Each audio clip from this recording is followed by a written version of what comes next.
Hello, and welcome to Polar Bears International's annual Fall Tundra Connection series.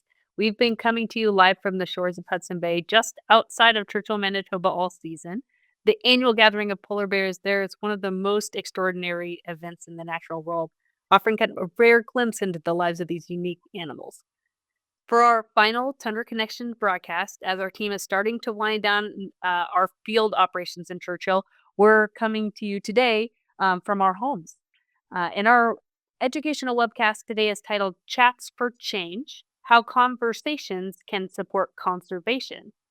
Now, our target audience is grade 8 to 12, but all ages can learn something and ask questions. The program will last about 40 minutes, including time for questions and answers.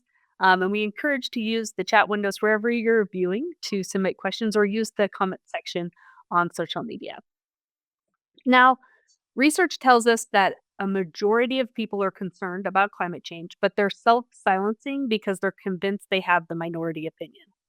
If we can empower the majority who are already concerned about climate change to start talking with their friends and families, we can turn the tide on this misconception and really start mobilizing for change. We also know that this can feel a little easier said than done. And so today we're going to dive into how climate conversations can really support our conservation efforts. To start this off, we'd love to share a short video from our Talking About Climate Change series. So I think that Larissa explains it really well here. Talking about big issues with your friends and family can be stressful. Honestly, talking about any kind of issue can be intimidating. But we're here to help make that easier for you. So let's get into it. People don't always agree. Everyone has read something different or has their own sources of information. Discussing potentially divisive issues like climate change can be even more difficult if you're unsure whether the other person shares your perspective. So how do you talk about climate change? Most people care about our planet in some way or another. It's our home. But they're afraid to talk about it because they're convinced they have a minority opinion. Even though you know it's important, it's easy to feel nervous and like you don't know how to talk about it in the right way. Just remember, you don't have to be a climate scientist and you don't have to be in a debate and rebut every argument to talk about climate change in a meaningful way. The most important thing is sharing with others that climate change is a topic that's important to you, to all of us, and that it's something we need to take action on. We have a few tips to help you get started. Check out our series, Talking About Climate Change, where we'll share ways to have productive conversations that are both positive and solutions-focused.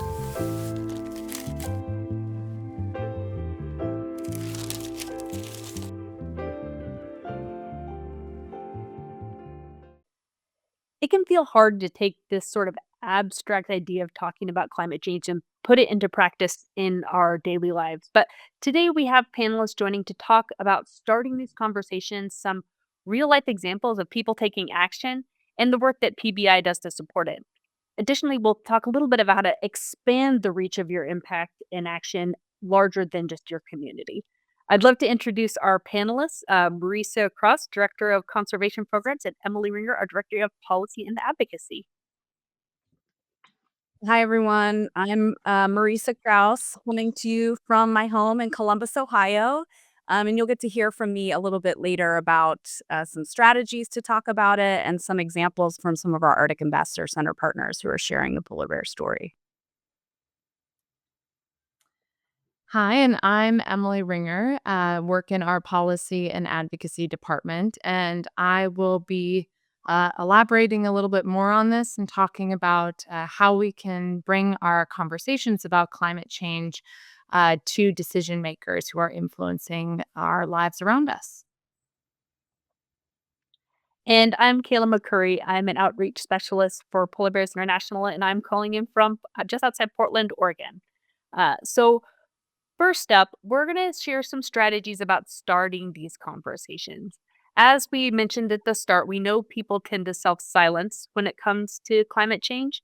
We also know you might be nervous because though you'd like to talk about it more, you're not sure you can talk about it correctly. But rest assured, you don't have to be a climate scientist or have a rebuttal to any anticipated pushback to talk about it. Talking about it, though, is a way that we could all get involved, and there are a few things that you can do to make those conversations a little bit easier. There's really exciting things happening right now at the confluence of uh, kind of climate change communication and social science. So many theories and strategies, and sometimes you may have seen like really splashy infographics. What's the right or most effective way to not feel like you've made a mistake when you're talking about it and its impacts? It can be a little bit overwhelming, especially when it feels like the stakes are so high. This understandably can lead to analysis paralysis, right? Despite having so many tools available for our tool belt of communication, we kind of balk or maybe go down rabbit holes and really just want somebody to tell us what to say or how to say, or maybe have the conversation for us so that we don't have to do that on our own. Some barriers that I hear a lot from folks is really wondering what's the best way to start the conversation. How do I just get started? Because perfectionism sometimes gets in the way of wanting to just dive in because they're maybe afraid of making a misstep or alienating their audience. Um, there are also sometimes we have this internal competing of priorities, right? Like, are there other things that I should be bringing up instead? Um, and of course, as a lot of us know, right, the regional and national political landscapes can really impact our willingness or comfort in speaking up. But there, there's a lot of research that shows that the majority of people are concerned, and they're just maybe like you, a little bit hesitant to bring it up. And there's a lot of popular communication studies and strategies that you might have already heard of or used in your, when you're reading about these things or when you're kind of looking up ways to start these conversations on your own. Climate Outreach in their Talking Climate Handbook really encourages constructive and inspiring conversations about climate change. Catherine Hayhoe and her consistent messaging about how changing minds requires practical, viable, and attractive solutions to set someone can get excited about. Yale's Climate Stories, who emphasize telling personal stories to connect with other people, and the National Network of Ocean and Climate Change Interpretation, also known as NOCI, who we're going to talk a little bit more about some of their strategies today, but they really recommend these positive, civic-minded, and solutions-focused conversations. Now, not everyone is probably going to do a deep dive like somebody like me who really likes to dive into these topics, but we did that work and sort of digested some of these common themes that started to show themselves when you're looking at all of these different strategies. And really, some common themes are connecting with your audience, most often through shared values. Um, how you talk to them is important, how you frame the story you're talking about, the importance of staying positive and hopeful in your approach, not really doom and gloom. Providing a clear ask. What's the solution you're hoping to achieve? What's the action that you're recommending? And avoiding being polarizing or arguing or kind of doing a fact dump. We just don't want to overwhelm the person that we're talking to. We want to reframe the conversation by finding some common ground, considering our sphere of influence, and ensuring that mutual respect by maintaining a reasonable tone. At PBI, we talk about climate change in a lot of our spaces, in our interpretive centers in Churchill and in Longyearbyen, Svalbard, Norway, during broadcasts like this. But that certainly isn't the end of the list. I would say most of my conversations about climate change aren't formal or in science settings. They're just two people talking, curious about what the other is thinking and feeling. And it certainly isn't me trying to push an agenda or build a coalition. It's just, I know that the more we talk about it, the more normal it becomes. Each of us has a sphere of influence where we really can make a big impact. And I really believe that one of the most important and impactful things that we can do is bring it up. It is scary sometimes to think about doing that, but it has a huge impact. And lots of people already agree with you, but they're maybe hesitant for the same reasons. And I mentioned Noki a moment ago. One of the strategies that's worked really well for us was provided by the National Network of Ocean and Climate Change Interpretation. As a research based organization, we appreciate their strategies are tested and proven to not only make the person talking about climate change feel more confident, but strives to leave both the people feeling hope and agency. So, um, what are kind of breaking this? How do we break this down into its most basic elements? One, connect. What often we do that with values. What are you share? What do you both um we all have skin in the game, right? We know that this is a global issue. but how can the person that you're talking to and like maybe have some shared common ground? We kind of think of that as answering this question of what's at stake.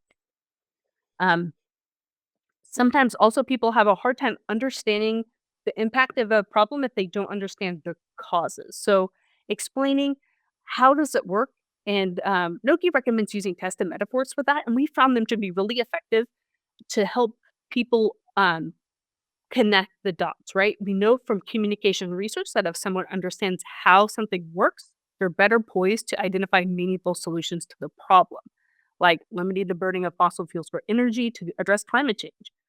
We find it helpful to use the metaphors provided by Noki to break down that complicated science into something familiar and more recognizable. And it can sometimes be done in like 60 seconds or less.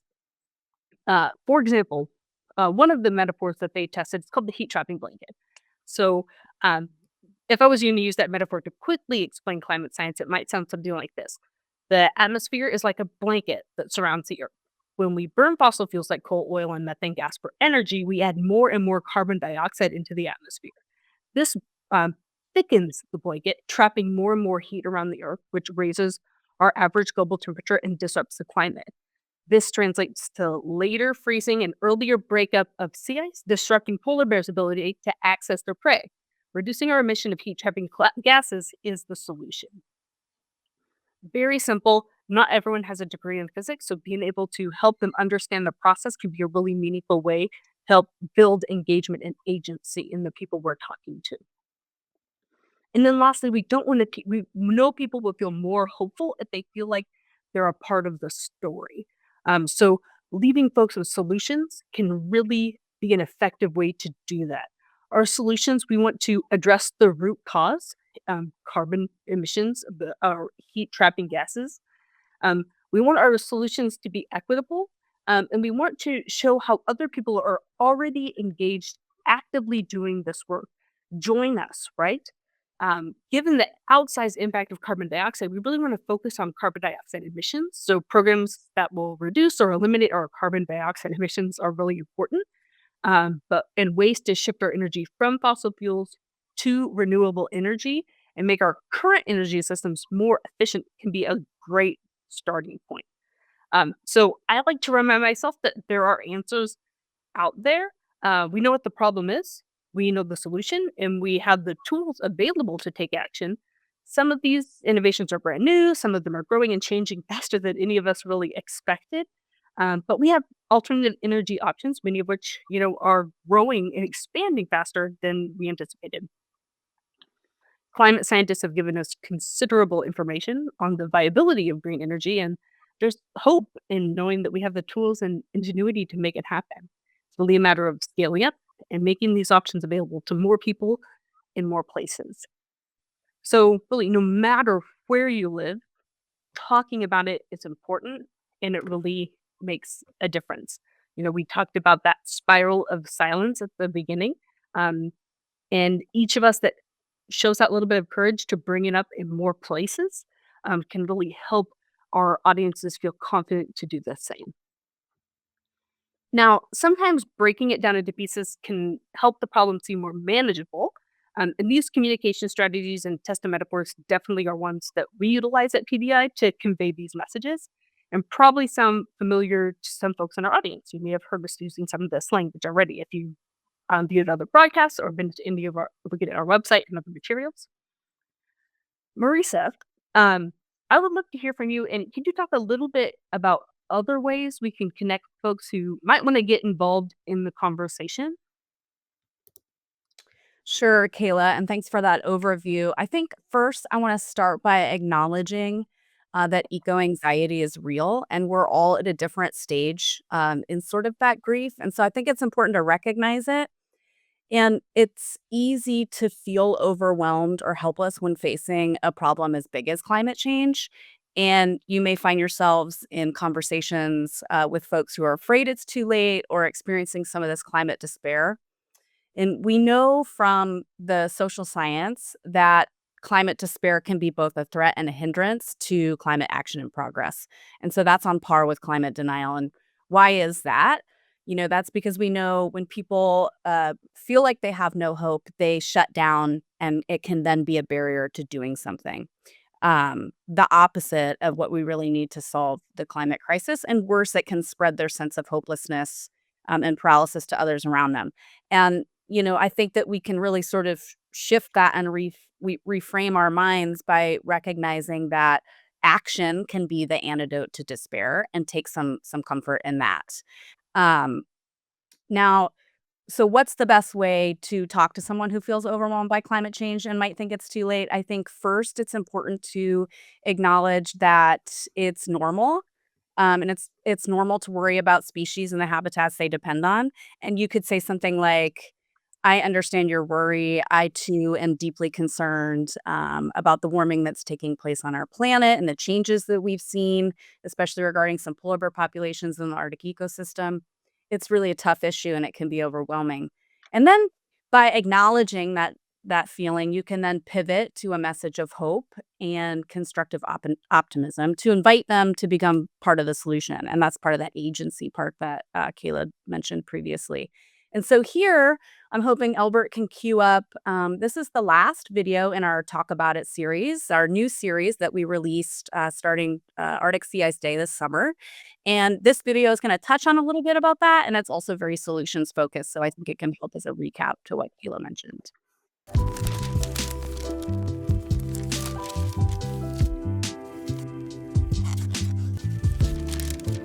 Hey, Larissa. Hey Kayla, thanks for letting me call you back. I had to run and pick Damon up from summer camp. They had to close early again because of this wildfire smoke. Oh, that sucks. I'm glad they canceled for the afternoon, though. The smoke is really bad out there. Marshall's practices have been canceled all week. Stupid climate change. It does feel like literally everything gets blamed on climate change these days. Last winter, during that one storm, we were just buried in snow. Didn't it used to be called global warming? We sure were. I'm sure the snowblower industry was happy. I'm curious though, what makes you say that both those things aren't related to climate change? Aren't they saying that the changes are making things more extreme? Hotter, drier summers, definitely warming there, but beyond that, more frequent and intense hurricanes and stronger winter storms? I don't know. It feels awfully convenient.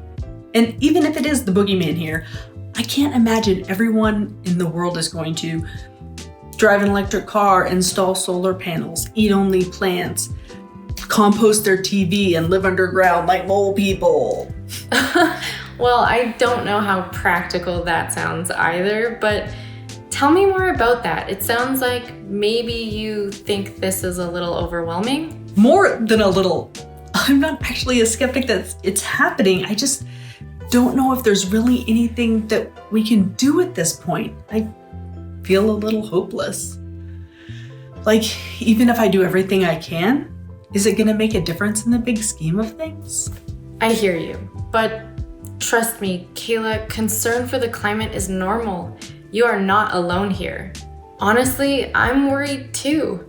But we can also both remember those cool summer mornings when we went to camp. Things have changed a lot since then. I don't remember ever having a smoke day.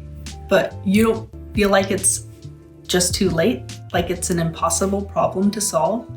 Actually, and this might sound a little hokey, but I do feel hopeful. And largely because of what you already mentioned. The technology does exist. Some of it, is in its infancy, but a lot of it is growing and changing faster than we ever expected. There are alternative energy options now. To me, it feels like a matter of just scaling this all up, making these options available to more people in more places. I don't think any of us will achieve the mole people goals that you laid out there, but there are options. We just have to keep at it, and we have to keep talking about it. So, Kayla, I'm here if you ever want to talk about it or just vent. I appreciate that. How great would it be if the right choice was just a little bit easier? Wait, how did this become a climate change support group? I have no idea. I guess we both just needed to vent. But what did I actually call you about? Oh, right.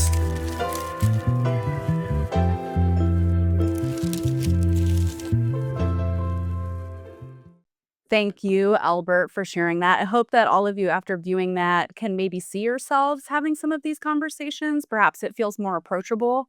Um, and I want to point out that talking about it, sharing the polar bear story is not only important for building support for some of these policy changes that we need to transition to renewable energy sources, but it's also very important in building a community of support and those that share your concern that you can lean on. And I think you saw that in that video as well. And so, we really want folks to make this a dinner table issue, right?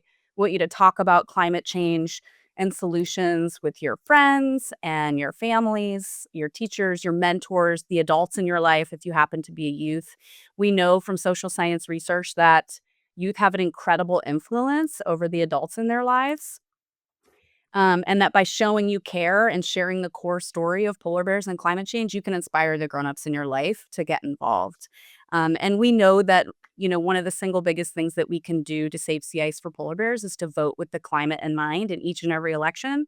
And if you happen to be too young to vote, we know that by talking about it with the adults in your life, and why it's important to vote, that you can shift some of those decision-making processes with the adults in your life. So equally as important to talking about it is also, I would say, sharing your efforts and your progress, right? If you're talking about polar bears and climate change, or you happen to be working on some other species conservation project, sharing your progress is super important in terms of building support for your progress, or for your program rather. And you can do that through a variety of ways. And I think hopefully you see that Polar Bears International tries to do that through our inspired use of media. You can share our live cams for Arctic inspiration to get people to care about the Arctic and polar bears. You can share your concern through art and poetry, photography, drawing. Really, we want folks to use your skills. What are you good at? Also, think about what fills up your cup. What do you like doing? And then plug that into what needs done, and inspiring your community to care about species and the habitats that they depend on. And I'd also like to give a shout out to the creative ways that our Arctic Ambassador Centers are talking about it and sharing the polar bear story in creative ways through their messaging, their interpretive displays, their programming. They're working with diverse audiences who are looking to zoos and aquariums as trusted messengers and expecting to hear about species conservation and what they can do about it. So this next clip that Albert's going to cue up for us is just a short clip from our brand new Zoos Impact on Polar Bear Conservation video, and it's to celebrate the 20th anniversary of the Arctic Ambassador Center Network, sharing the polar bear story. We work with Arctic Ambassador Centers to create content, to coordinate events. We have scientists that participate as subject matter experts, and we can also work together to incorporate a call to action in their messaging. Together, our institutions can frame messages that promote a clear understanding of what's at stake, how climate change is happening, its wide range of impacts on polar bears and other species, and what we can do about it as a community. Data shows us that this type of advocacy really improves the guest experience, and actually that they expect to hear from trusted messengers about conservation action. A lot of people learn what they know about animals from zoos. Zoos can provide the most up-to-date scientific information that gives visitors the opportunity to know exactly what is happening. How do we study them? Why do we study them? And then how do we connect that to conserving the species? This is not just about polar bears, it's about all of us. We are stronger when we're together, and we couldn't do this without the commitment of our Arctic Ambassador Center partners, some of the most dedicated conservationists that we have the opportunity to work with. Thanks, Albert. Now, while I wish we had hours to highlight all the innovative ways that our Arctic Ambassador Center partners are talking about it with their communities, I encourage you to check out our website and visit the nearest Arctic Ambassador Center to you across North America and Europe.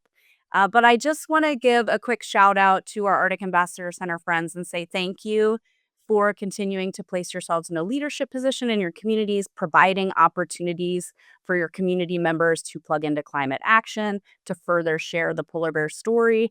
But also, thank you for your hard work in building a community of support that we know is so important in this work as climate communicators. You're building support within your internal teams, supporting professional development opportunities to build skills as climate communicators. You're connecting with other network members, and most importantly, providing these opportunities and support for your community members who share your concern for polar bears and the sea ice they depend on. And so, before I pass it back to Kayla, I want to just say one more thing that I think is so important in terms of self care and like the long game. Right? Is that the movement needs you, but it doesn't require all of you all of the time. And that's why it's so important that we're together here today and in future efforts to build this community of support to lean on and to share the polar bear story. So, thank you. That's right, Marisa, and very well said. Those are incredible stories, and I think people talking about this both in their personal and professional lives towards this common cause, like, we're really grateful for the efforts and support of these Arctic Ambassador Centers who, put in the time to connect with communities, so thank you for that, Marisa. Emily, I'd love to hear from you as well about some additional ways you see folks as being able to get involved. How can they expand their impact beyond the kitchen table conversations or getting involved locally, like Marisa shared?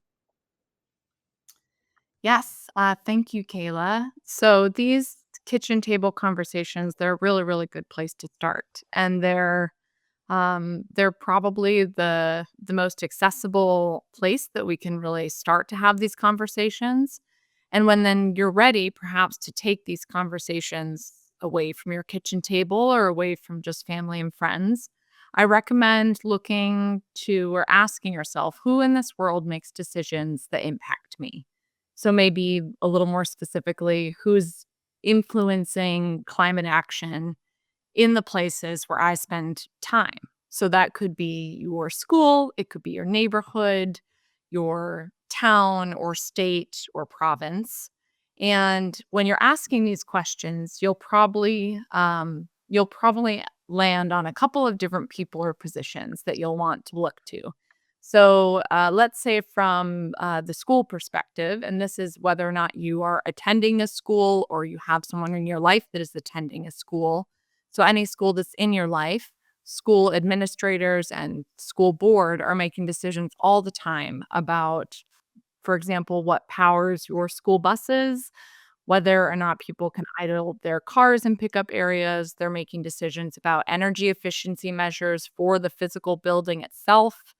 And these people also have a voice in where your school's more broader energy comes from. Say, if you're looking at your neighborhood or where you live, so there might be a neighborhood association, a condo association, a homeowners association. If you live within a structure like this, then there are people that are making decisions about, for example, whether or not there's good biking or walking infrastructure from your home where you live to more public areas, say the downtown business center. So, are there options for you to get somewhere without necessarily driving a car? They're making decisions about the cultivation of green spaces and trees and what that looks like. And we know that, these decisions, it might feel small on a neighborhood level. These can have a big climate impact when we think about how much green space do we have to serve as a carbon sink and to be, continually providing us with fresh air. And then when you're looking, maybe the level beyond that. So, and these are just some examples of people that are making decisions in your life where you might have these conversations, but this is certainly not an exhaustive list. But then maybe the most obvious one are your elected officials. So this is your governor or the premier. They could be members of your state legislature, members of parliament, and of course, the more local level. So maybe your mayor or members of a town or city council. And these people are making decisions about your public utilities and your public goods. So they're making decisions much like, say, a school administrator might or a neighborhood association might, but just on a bigger scale, the larger package within or where you live. So you have a couple of options, when you're looking around and you identify these people that are making decisions about your life and things that impact you. You have a couple of options about how you might have a conversation with them and share your perspective. And when you're thinking about sending messages to support climate action and reduce emissions, one way you can do this would be by calling or writing them. So you can call or write decision makers in your government, within your neighborhood or school, although maybe on the neighborhood or the school level, it might be easier to actually have a conversation in person, which if you're comfortable with that, and you have the opportunity, I would highly recommend, because these face-to-face conversations are for sure the most influential way that we can really connect with someone and share our priorities. And when you think, it's important to remember that really, regardless of whether or not you think you share similar views with these decision makers in your life, they need to hear from you and learn what you care about. So this kind of ensures that they're in sync with your needs, and it allows them to better advocate for their community and their spheres of influence. And on maybe a more local level, so if you have access to perhaps a city council meeting or a town council meeting, you might actually be able, these are often open to the public. You could actually attend and listen and possibly ask a question or speak to someone afterwards.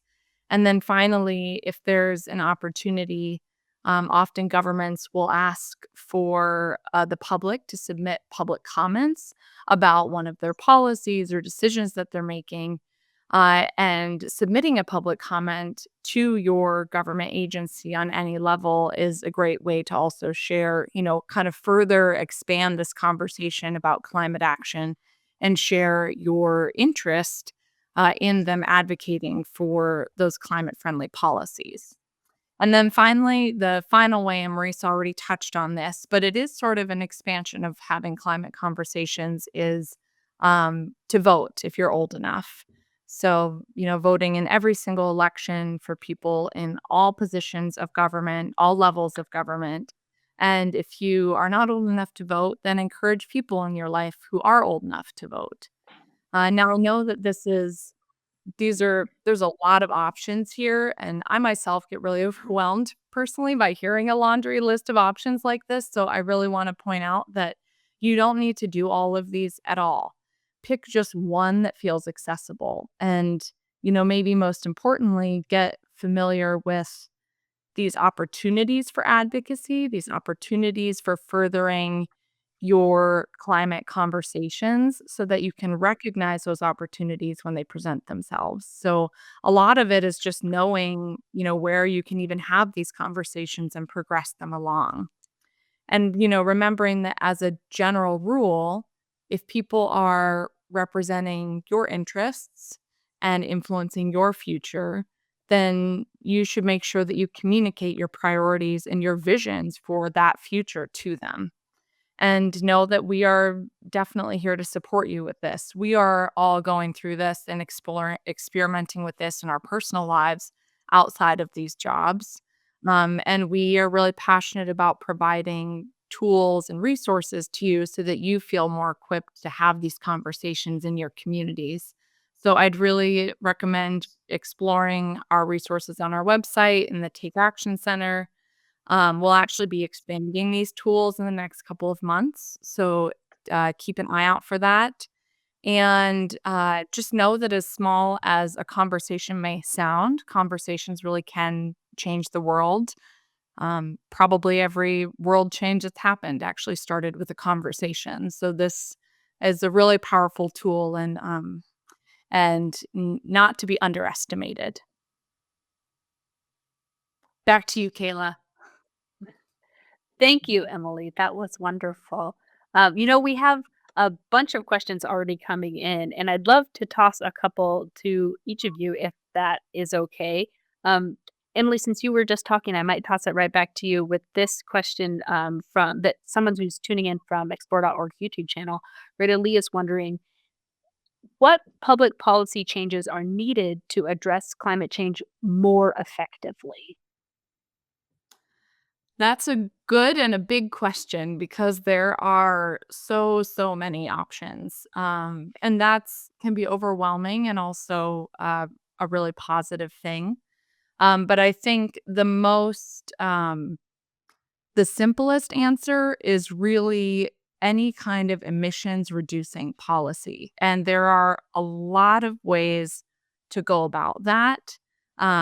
It can be everything from the way that we build things to our transportation systems to the way that we produce energy as you're seeing here. And those are the most impactful policies that address those things are going to have the biggest impact. Now, that's not exclusive, and there really are a lot of other ways. I mentioned, for example, green space in a neighborhood. Like that is it expanding green space and trees in a neighborhood is a policy that has a positive impact on climate. So there's quite a few options there, but to keep it simple, really focusing on how we move around the world, how we or where our energy comes from, and how we produce things, and reducing our fossil fuel emissions through those processes.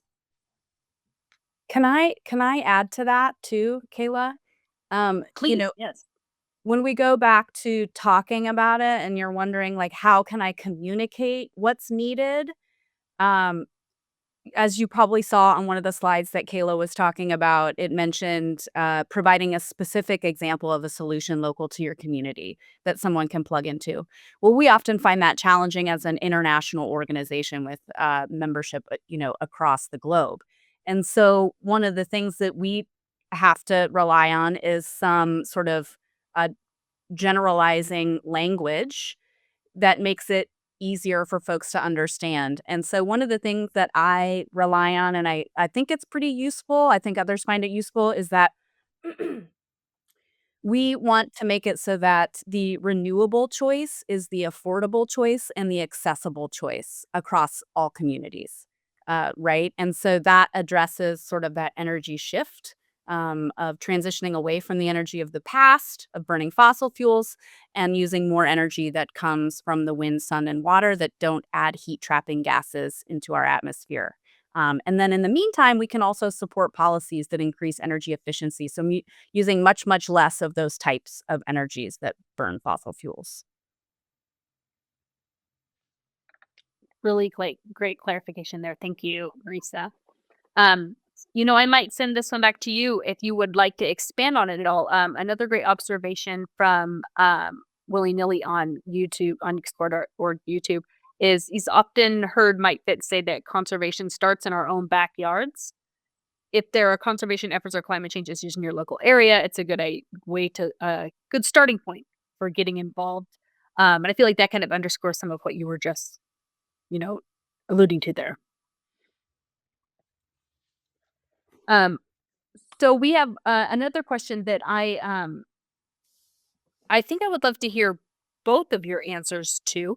How did you overcome feeling intimidated to start these conversations, especially when sometimes things feel so divided right now? Do you have any examples or just like with some tips for how you overcome that initial getting it going? Marisa, I'd love to hear from you.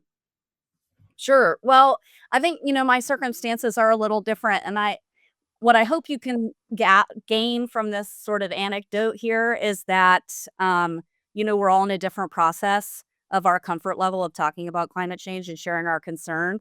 And when I started communicating using social science-based methods with Noki back in, gosh, I think it was like 2015 or something. So I hope that gives you some hope, right? Like that it's a process. And one of the things that they told me that I've always leaned on is that it's like learning a new language when you use these empirically driven approaches, and that um, find some comfort in knowing that our goals are not about winning an argument. It's to provide a safe space where people can communicate openly and maintain a reasonable tone.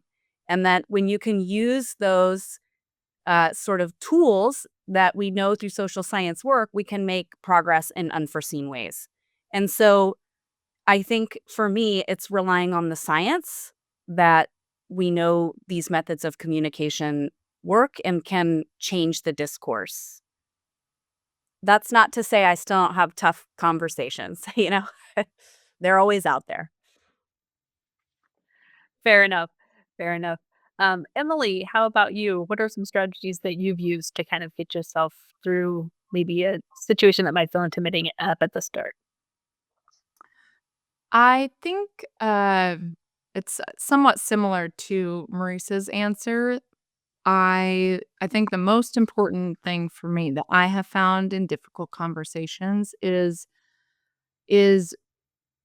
really making space for listening as well, and sharing my experience, sharing my concern in sort of a non-influential way. I'm not necessarily trying to influence this other person, which for me that's a different tone, and that's maybe the reasonable tone that Marisa speaks of. So if I'm just sharing my experience and it's not about trying to convince the person I'm talking to, but just sharing that and then asking, sincerely to hear about theirs and their perspective and listening to that without trying to craft up a response, I have found that those are the most productive conversations, and they don't necessarily end in an agreement, but they keep the door open for conversation. And that's, I think, really the main goal, especially with these tricky topics that can become quite political. They can feel very personal and therefore have the potential to be very charged. And so when I think about it as the goal is to keep the door open, that's when, I feel most confidence, because I know I trust myself to be a kind and generous listener. And I know if I'm doing that, then the conversation is probably going to be fine.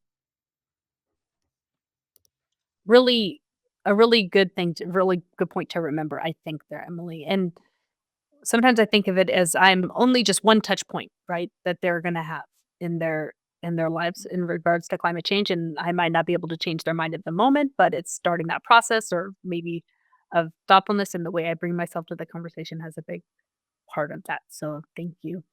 We have just a couple more questions.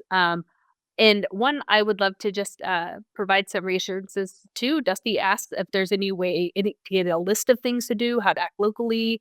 If you head over to polarbearsinternationals.org, we have a lot of resources there, from tips on talking about it and way to get these conversations going, as well as actions that you can take to help polar bears and all of us, especially in the face of climate change. So I would really encourage you to head over there as a jumping off point, for collecting some of those resources and learning about some maybe new ideas or approaches to some of these topics and ways to get involved.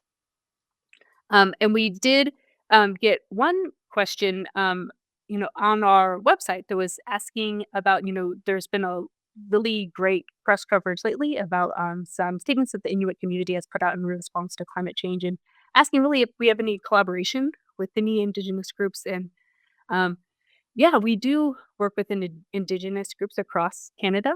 And we recognize that Indigenous stewardship is incredibly important, as well as knowledge when it comes to polar bear conservation and environmental protection. So we look forward to continuing these conversations, and learning and building bridges with even more communities. So thank you for your thoughtful question. I think that we have just one more question I think we'll have time for today. And do you still have hope for polar bears, and why? We talk a lot about the challenges that polar bears face in the changing Arctic. The ice loss due to climate change is definitely their biggest threat. Polar bears need sea ice to hunt seals, to mate, to travel. And the choices that we make in our communities impact polar bears, people, and ecosystems around the world. But together, we can protect polar bears and people by holding civic leaders accountable, for reducing our reliance on fossil fuels for energy, and for strengthening our renewable energy approaches. And I definitely do not think it is too late for polar bears. I hold a lot of hope, and seeing your comments and seeing your questions and the conversations that we're having and hearing from people, we know that people care and they want to be involved, and that really buoys me and reminds me that these conversations are important and they do have an impact. So thank you for your questions today. From individual conversations to working collectively in your community to reaching out to your electeds, there's a lot of ways that you can use your voice as a force for change and conservation. Yes, our climate outlook calls for urgency. Yes, we need to keep talking about it, voting with the climate in mind, and scaling up our green energy efforts. But we need you for the long haul, so don't burn yourself out. Take care of yourself, pause when you need to, and remember, you are not alone in this work. Your voice is a powerful tool, and if we all join together and keep talking about it, we can do the collective work of creating a better world for all of us, for people and polar bears. Thank you so much for joining us today as we wrap up our Tundra Connection season. We hope you feel a little more empowered about how conversations can help conservation. Be sure to check out our video series talking about climate change for more tips on how to get these conversations started, and our YouTube channel for all of our archived Tundra Connections broadcasts. I want to thank Marisa and Emily for joining us today, and Albert and Elisa behind the scenes helping to make this connection possible, and also our partners at Explore.org and Explore.org for hosting the cameras, and Frontiers North Adventures for supporting us and Tundra Buggy One all fall long. Continue to watch our live polar bear cams and stay tuned for Northern Lights cams this winter. And don't forget to check out our free units and lessons on our website and learn more about polar bears and protecting the habitats and people that polar bears depend on.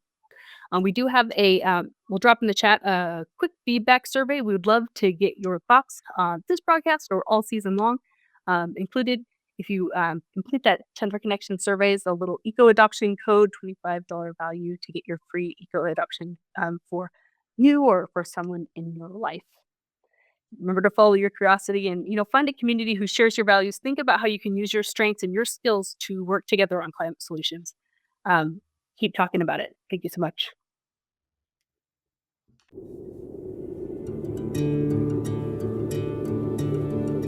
Future generations of people and polar bears depend on the decisions and plans that we make today. A polar bear's life cycle is almost exclusively tied to the sea ice. Because polar bears rely on sea ice to hunt, to breed, and sometimes to den, sea ice loss from climate change is their biggest threat, and the reason the bears are listed as vulnerable on the IUCN's Red List of Threatened Species. What we learn about climate change impacts on polar bears in Hudson Bay can be applied across the Arctic to help conserve other populations. Climate change is already affecting some populations of polar bears. Since we get most of our energy from fossil fuels, we are producing huge amounts of carbon dioxide. You see, regular amounts of carbon dioxide in the atmosphere act like a blanket around the Earth, trapping heat and keeping our planet at a stable temperature. However, when we burn fossil fuels like coal, oil, and natural gas for energy, we pump rampant amounts of carbon dioxide into the atmosphere. This buildup thickens the blanket, trapping too much heat, disrupting the climate, and melting Arctic sea ice. When Arctic waters are cold enough, the top layer freezes into a special type of ice called sea ice. Sea ice is to the ocean what soil is to a forest. It supports the entire Arctic food chain. Food from this marine ecosystem also sustains northern communities. The key to getting the climate back to functioning the way it should, and to preserving a future for polar bears across the Arctic, is to move away from using fossil fuels for energy altogether. The most important thing we can do is vote with the climate in mind to let our leaders know we support a swift transition to renewable energy sources. In the meantime, we can directly participate in and learn more about our local and regional renewable energy options. We can all make a difference outside our own households by influencing where our energy comes from. Because together, we can make sure that polar bears roam the Arctic sea ice for generations to come.